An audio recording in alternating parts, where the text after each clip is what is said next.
Hello everyone, welcome to W S cube tech. Myself Deep और हम लोग पढ़ने वाले हैं आज के वीडियो के अंदर मैट्रिक्स। तो दोस्तों, ये जो मैट्रिक्स है ये काफ़ी इंपॉर्टेंट कॉन्सेप्ट है हमारे पाइथन का और स्पेशली प्रोग्रामिंग लैंग्वेज के अंदर। इंटरव्यू के अंदर या फिर हमारा जो कैंपस प्लेसमेंट होते हैं तो कई बार ऐसे क्वेश्चंस आते हैं जो कि मैट्रिक्स के बेसिस पर होते हैं। मैट्रिक्स एक मैथमेटिक्स का कॉन्सेप्ट है जो कि 2 डायमेंशनल चलता है। जनरली प्रोग्रामिंग लैंग्वेज के अंदर इसको हम लोग 2D एरे भी कहते हैं।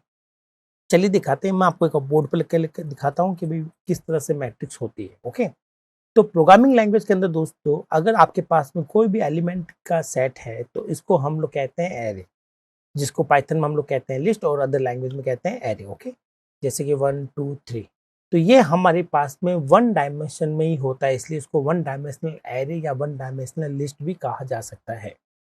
अब रही बात मैट्रिक्स की, तो मैट्रिक्स आप लोग अगर जानते हो तो in mathematics, in maths, matrix जो कि है वो 2 डायमेंशनल डेटा को रिप्रेजेंटेशन करती है। वो कुछ इस तरह से आपके पास में होगा, जैसे कि 1 2 3 4 5 6 7 8 9, ये होती है हमारी, सपोज करो मैट्रिक्स M1 दे रखी है इस तरह से, तो ये हमारा एक 2 डायमेंशनल डेटा का रिप्रेजेंटेशन होता है मैट्रिक्स, और ये मैथमेटिक्स का कॉन्सेप्ट भी है।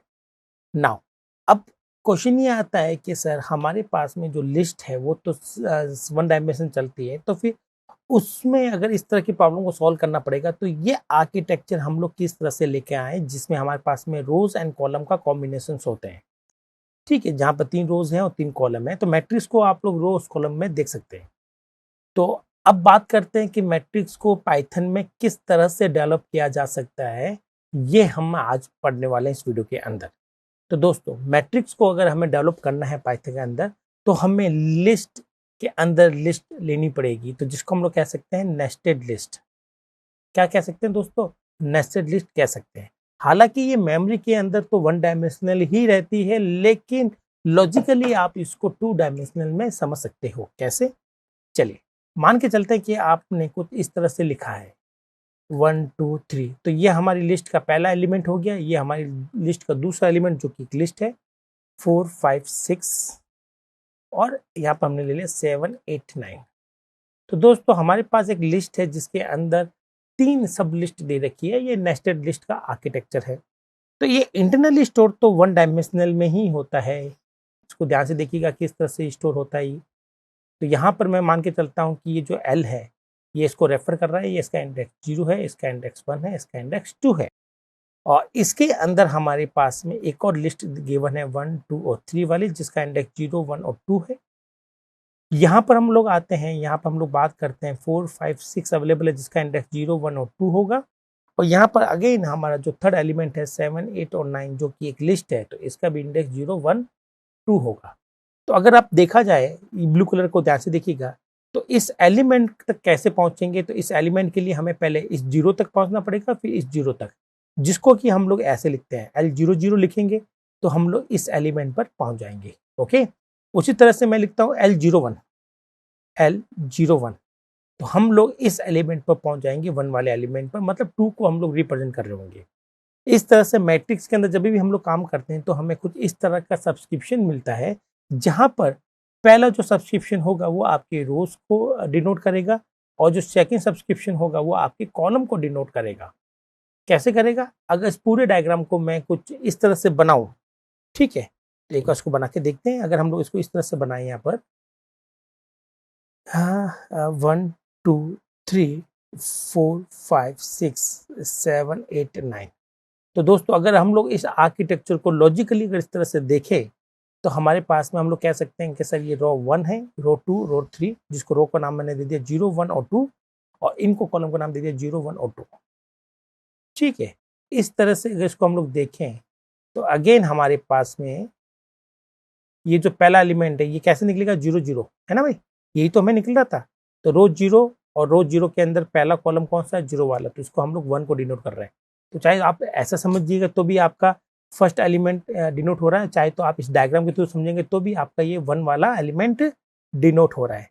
तो इस तरह से मैट्रिक्स को बनाने के लिए लिस्ट के अंदर लिस्ट का यूज किया जाता है।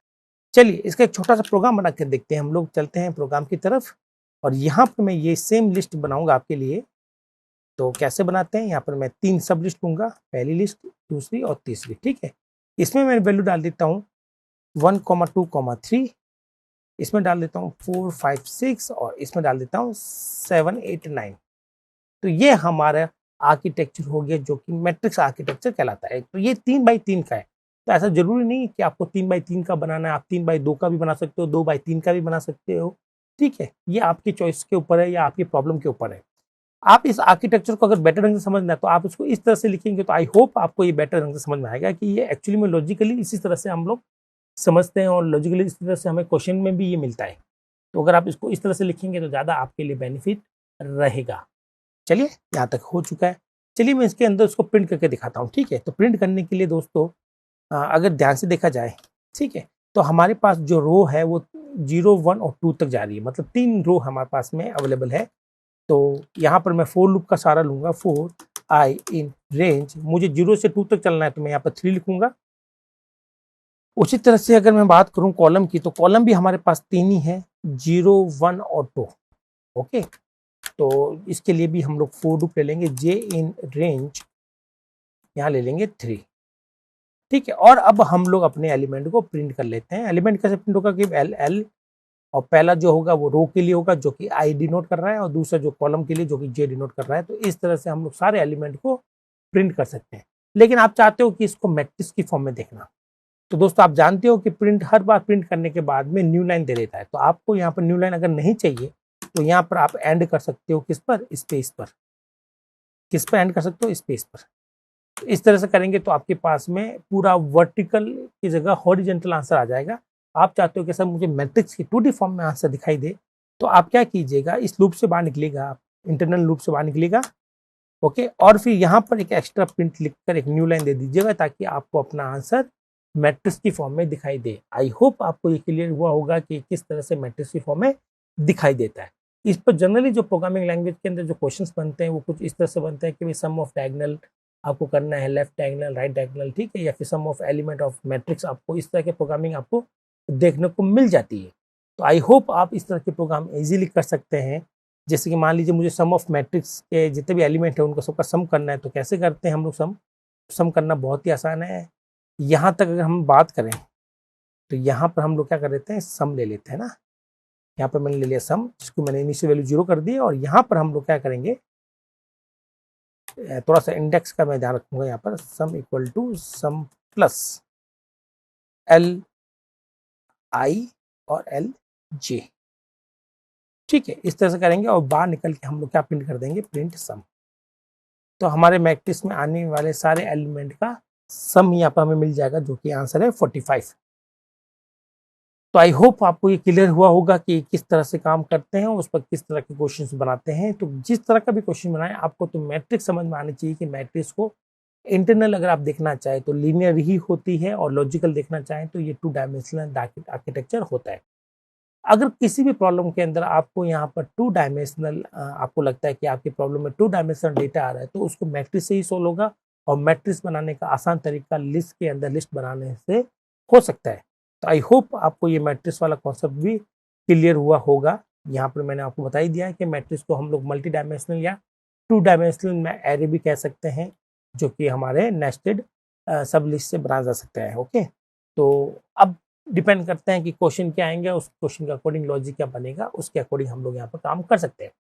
तो इस वीडियो में केवल इतना ही। जल्दी हम लोग दोबारा मिलते हैं नए वीडियो में नए टॉपिक के साथ में। तब तक के लिए थैंक यू।